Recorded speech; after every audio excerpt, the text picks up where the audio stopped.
अगर जूता लटकाने से आपकी गाड़ी दुर्घटना से बच सकती है तो एक जूता अपने गले में भी लटका लिया करे। आपका जीवन आपकी गाड़ी से ज़्यादा कीमती है। अगर उपवास ही करना है तो विचारों का करे। भूखे रहने से यदि भगवान खुश होते तो गरीब सबसे ज़्यादा सुखी होता। लोग कहते हैं कि ईश्वर इंसाफ करता है। हम पूछते हैं कि ईश्वर गुनाह ही क्यों होने देता है। मरने के बाद इंसानों की आत्मा भटकती है तो फिर जानवरों की क्यों नहीं भटकती, जबकि जानवरों का तो कोई मृत्यु भोज या कोई क्रियाक्रम भी नहीं होता।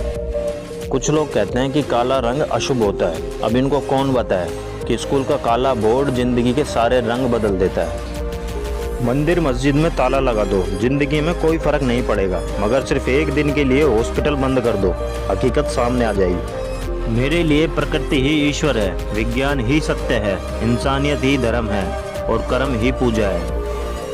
मंदिर के बाहर लिखा था अपने सामान की सुरक्षा खुद करें, और मंदिर के भीतर लिखा था भगवान की मर्जी के बिना एक पत्ता भी नहीं हिलता। हम भी गंगा को मानने लग जाए अगर गंगा पाप धोने की जगह पापियों को सजा देने लग जाए। सिर्फ दरवाजे पर शुभ लाभ लिखने से कुछ नहीं होगा। शुभ विचार रखिए, अपने लिए भी और दूसरे के लिए भी, फिर लाभ होगा। देवी देवताओं को घर में रखने के बाद भी भरोसा सिर्फ ताले पर किया जाता है। बाजार में से खरीदी हुई मूर्ति के सामने हाथ जोड़कर धन मांगते हो। अगर मूर्ति धन देती तो दुकानदार इसे बेचता ही क्यों। खोजना है तो सिर्फ जिंदगी खोजो, खुश रहने के रास्ते खोजो। मौत तो वैसे भी एक दिन तुम्हें खोज ही लेगी। जब भगवान को प्रसाद चढ़ाते हैं तो सब में बांटते हैं, तो भगवान को चढ़ाया पैसा सब में क्यों नहीं बांटा जाता।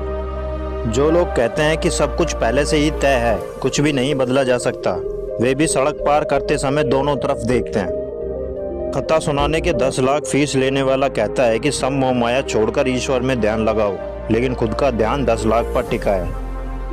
हवन यज्ञ पूजा पाठ करने से ना अंग्रेज भागे, ना ही मुगल और ना ही गजनी भागा, तो तुम्हारा दुख कैसे भाग सकता है।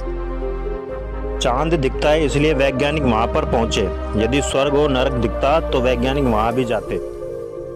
इंसान को मारकर धर्म की रक्षा करने से बेहतर है धर्म को मारकर इंसान की रक्षा करे, क्योंकि इंसानियत ही धर्म है। प्रकृति एक मंदिर है, लेकिन अंधा मनुष्य उसे देख नहीं पाता। मैं लिखता हूँ अंधविश्वास के खिलाफ, लेकिन लोग मुझे भगवान के खिलाफ मान लेते हैं। इसका अर्थ हुआ कि अंधविश्वास ही भगवान है। खुश रहना एक कला है और इसे सीखा जा सकता है। अगर आप जीवन से कुछ चाहते हो तो उसे पहले खुद में पैदा करना होगा। हर कोई दुनिया में कुछ नया करने के लिए पैदा हुआ है, ना कि किसी और की नकल करने के लिए। सच्चा